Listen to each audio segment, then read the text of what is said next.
Assalomu alaykum hurmatli do'stlar. Sizlar bilan Fayzi programmasini to'g'ri ishlatish bo'yicha video qo'llanma ishlab chiqamiz. Bu qo'llanmani ko'ring, eslab qoling hamda ishlating. Marhamat, ketdik. Buning uchun dashboard programmasining linkidan foydalanamiz. Linkka kirganda kod terib va parolni teramiz. Hamda FLM Rossiyaga o'tib olishimiz kerak. Bu bizga rus tilini переводida qilib beradi. Ozgina kutib turgandan keyin e'tibor beramiz.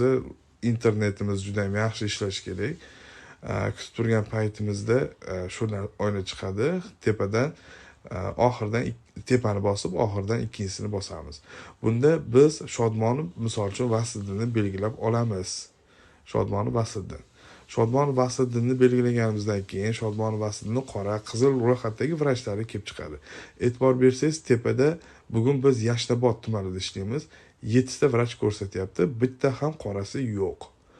Shu sababli e'tiboringlarni qaratishni xohlayman.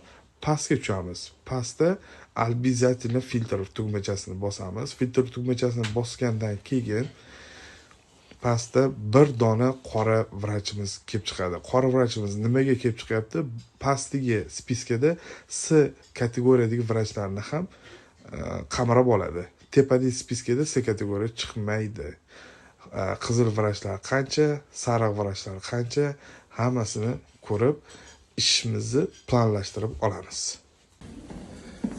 Bu holatda dashbordga kirib, vrachlarning ro'yxatini olgan holatda bir vrachlar ro'yxatini bugungi kunga kirgizib chiqamiz. Buning uchun добавить незапланированный визит bosib, yuqorida Saidova Kamolov kerak.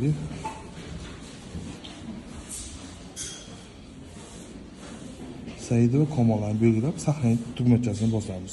Shu alfozda bugunga kiradigan vrachlarimizni har birini belgilab chiqamiz.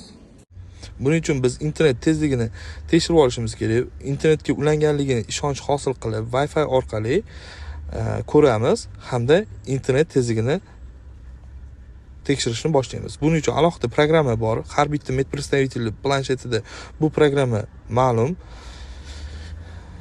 Kirganda internetni tekshir tugmachasini bosamiz va internetni tekshirish boshlanadi. Bu bizga internet sifatini aniqlab berib, ish jarayonlarimiz qay darajada to'g'ri va aniq bo'layotganligi to'g'risida ma'lumotlarga ega bo'lishimizni yuzaga keltiradi. Rahmat. Xo'p, biz hozir Muhabbat Mirzayevaga kirib chiqdik.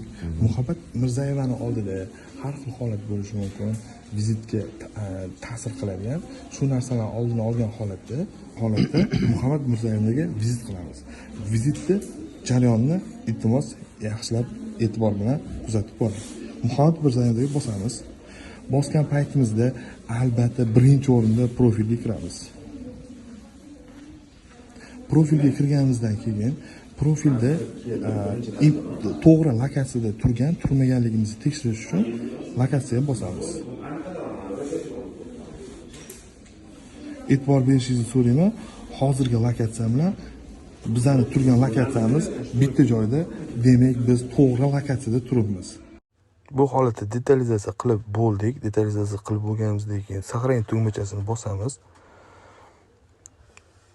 E'tibor bering, saqlanib tugmachasini bosgandan keyin отчетga kiramiz. Отчетga kirib kerakli tugmalarni bosib, bu yerda ko'rsatib o'tilyapti. Двойной vizit bo'ladigan bo'lsa, imna regional menejeri ismi sharifi bu yerda detalizatsiya qilingan dorilarni ro'yxati. Va e'tibor bering, material degan joyga kirishimiz juda ham zarur. Material degan joyga kirganimizdan keyin hammasini belgilab chiqilgandan keyin sizda qancha material qolganligi to'g'risidagi ma'lumotlarni shu yerdan ko'rasiz. Hozir bu yerda 0 bo'lib turibdi. Hamma materialni biz egalariga topshirib bo'lganmiz. Davom etamiz. Shunga qarab e'tibor beringlar, подтвердить tugmachasini bosamiz. Shu alfozda kuniga 10 ta vizitni jarayonlarini amalga oshirib, bu vizit jarayonlarini yakunlagan holatda normani bajarishingizni xohlaymiz. Agar sizda qandaydir muammolar vujudga keladigan bo'lsa, qisqa video rolik orqali ko'rsatib, rahbariyatga, regional menejeringizga murojaat qilishingizni va muammolarni birgalikda yechishingizni iltimos qilib qolamiz. Sizda qanday muammolar bo'lyapti? Kommentariyaga yozing. Birgalikda bu muammolarni yechishga harakat qilamiz. Sog' bo'ling, salomat bo'ling.